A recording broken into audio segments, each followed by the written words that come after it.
నల్గొండ జిల్లా నల్గొండ పట్టణ కేంద్రంలోని సాగర్ రోడ్డులో గల చిట్యాల ఐలమ్మ విగ్రహానికి రజకా సంఘం ఆధ్వర్యంలో 40వ వర్ధంతి సందర్భంగా ఘన నివాళులు అర్పించారు. ఈ కార్యక్రమంలో కొండూరు సత్యనారాయణ, ఆమంచి అంజయ్య, బొమ్మరబోయిన కేశవులు, ముదిరాజ్, చిలకరాజు, చెన్నయ్య, రాములు, ఐతారాజు, లక్ష్మణ్, సతీష్ తదితరులు పాల్గొన్నారు.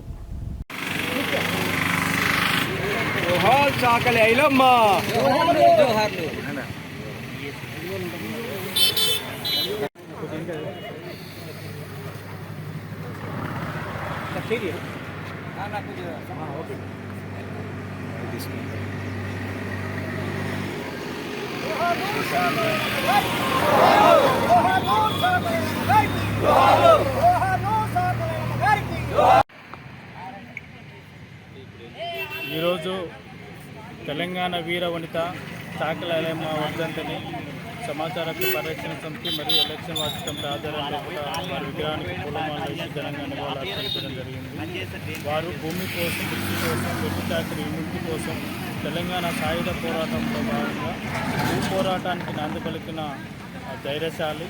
వారి స్ఫూర్తి, ప్రోత్సాహం, వాళ్ళ ఆత్మసాధన కోసం ప్రతి ఒక్కరు కృషి చేయాలని కూడా కోరుతాం. జై హింద్, జై తెలంగాణ, జై భారత్.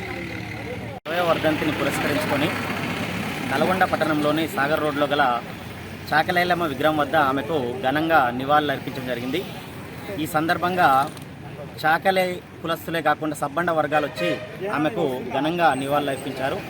ఆమె చేసినటువంటి కృషి తెలంగాణ సాయుధ పోరాటంలో భూమి కోసం, ముక్తి కోసం, వెట్టి చాకరీ విముక్తి కోసం పోరాడింది. అదేవిధంగా తెలంగాణ సాయుధ పోరాటంలో ఆమె చేసిన కృషిని ముందుకు తీసుకెళ్తూ ఆమె ఆశయాలను సాధించే దిశగా ప్రతి ఒక్కరూ వచ్చేయాలని ఆమెకు ఘనంగా నివాళులు అర్పిస్తున్నాం. జై చాకలి ఐలమ్మ. ఐలమ్మ గారి యొక్క 40వ వర్ధంతి సందర్భంగా ఈరోజు సాగర్ రోడ్లో మన రజక భవనం దగ్గర ఆమె విగ్రహాన్ని ఏర్పాటు చేయడం జరిగింది. ఆ విగ్రహాన్ని కూడా ఏర్పాటు చేసిన కానించి ఆమెకు వర్ధంతులు, జయంతులు మొత్తం ఇక్కడనే జరుగుతున్నాయి. అదేవిధంగా వర్ధంతి కూడా అధికారికంగానే చేస్తున్నారు. అధికారికంగా చేస్తున్నారని ఎక్కడ సమస్య లేదు. లెటర్ కూడా ఉంది మన దగ్గర. వర్ధంతి చేస్తున్నారు, జయంతి కూడా గవర్నమెంటే చేస్తుంది. కాకపోతే ఏంటంటే ఇచ్చే అమౌంట్లో మనకు సరైన ఖర్చు సరిపోక ఇబ్బంది పడుతున్నాం అనే దాని మీదనే కానీ వాళ్ళు చేయడం అయితే అధికారికంగా ప్రకటించారు. ఆ లెటర్ కూడా నా దగ్గర ఉన్నది, చేస్తున్నట్టు చెప్పింది. ఆమె యొక్క ఆశయాలను సాధించాలంటే మన అందరం కూడా సమిష్టిగా ఉండి చేయవలసిన అవసరం ఉంటుంది. ఏదో అవసరం వచ్చినప్పుడే ఏదో ఉరుకులు పెట్టి చేసేదానికంటే మనం చేస్తున్న పనులలో కూడా అన్నింటినీ అందరినీ కలుపుకొని పోయి వచ్చి అక్కడ బిల్డింగ్ యొక్క సహకారాలకు అందించాలని, అదేవిధంగా ఆ బిల్డింగ్ మన యొక్క కమ్యూనిటీ హాల్ను కూడా ఈ మధ్యకాలంలో దాన్ని ప్రారంభోత్సవం చేయాలని ఈ విధంగా మనం మంత్రి గారిని కలవడం, వాళ్ళు కలిసి ఆ యొక్క డేట్ ఫిక్స్ చేసుకోవాల్సిన అవసరం కూడా ఉంది. అదేవిధంగా 26 జయంతి వరకు ఈ సమస్యను కూడా మనం అందరూ మాట్లాడుకొని మన యొక్క సంఘ సభ్యులందరూ కూర్చొని దాన్ని మనం ఏ డేట్ అనేది దాన్ని నిర్ణయించి అదే డేట్కు అక్కడ మనం అవుతుందా కాదా అనే దాని మీద మనం నిర్ణయిస్తాం. అది మన ఒక కార్యవర్గం మొత్తం కూర్చొని కరెక్ట్గా అందరూ హాజరై దాన్ని సహాయ సహకారం అందించాలని ఈ విధంగా తెలియజేస్తూ నేను ఆ వర్ధంతి సందర్భంగా నేడు 40వ చాకలి ఐలమ్మ, చిట్యాల ఐలమ్మ గారి వర్ధంతి సందర్భంగా మరి మన రజక భవనం వద్ద ఆమె యొక్క నివాళులు అర్పించడం జరిగింది. దీనికి రజక బంధువులందరూ కూడా మరియు బీసీ సంఘాల వారు, కలెక్టరేటు నాయకులు, మరి ఇతర నాయకులు, నెల్లికంటి సత్యం గారు, మరి పిల్లి రామరాజు గారు అందరూ కూడా హాజరు కావడం జరిగింది. ఆమెకు నివాళులు అర్పించడం జరిగింది. మరి ఇచ్చేసినటువంటి అందరూ మిత్రులకు కూడా నా యొక్క నమస్సమాంజనులు. ఆమెకు ఎక్కువగా చెప్పాలి ఏం లేదు. 1888లో మరి సద్దల బతుకమ్మ రోజు పుట్టడం జరిగింది. మరి అదే 26ను జన్మదినంగా భావిస్తున్నాము. మరి ఆ తర్వాత ఇప్పుడు 10 సెప్టెంబరు 1985లో మరణించడం జరిగింది. దాని వర్ధంతిగా మనం చేసుకుంటున్నాము. ప్రభుత్వం వారు జయంతిని మాత్రమే చేస్తున్నారు. జయంతితో పాటుగా వర్ధంతి కూడా చేసి ప్రభుత్వం వాళ్ళు చేయాలి అని. అంతేకాకుండా మరి ట్యాంక్ బండ్ పైన ఐలమ్మ గారి విగ్రహాన్ని ఏర్పాటు చేయాలి. నల్లగొండల చౌరస్తా దగ్గర కూడా, క్లాక్ టవర్ దగ్గర కూడా ఒక విగ్రహాన్ని ఏర్పాటు చేయాలి. అందరికి కూడా సమాచారాన్ని పోవాలి.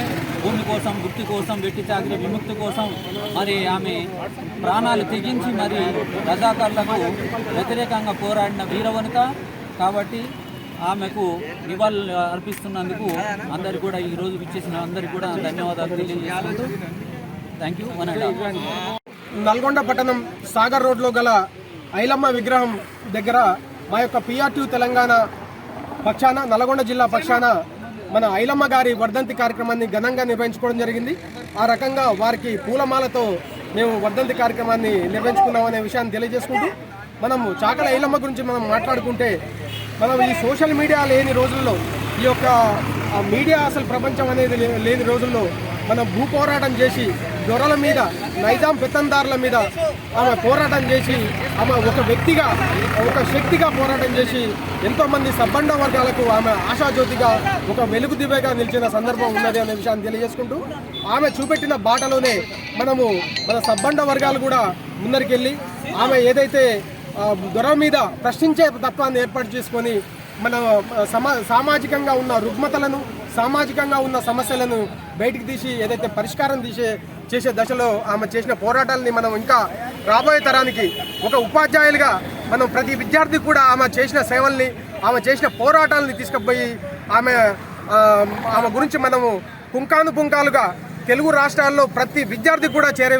విధంగా మన కార్యాచరణ ఉండాలని తెలియజేసుకుంటూ, మనం డాక్టర్ బిఆర్ అంబేద్కర్ గారు సూచించిన ఏదైతే ఈ ప్రపంచంలో అతి బలమైన ఆయుధం ఏదైతే ఉందంటే అది విద్యనే.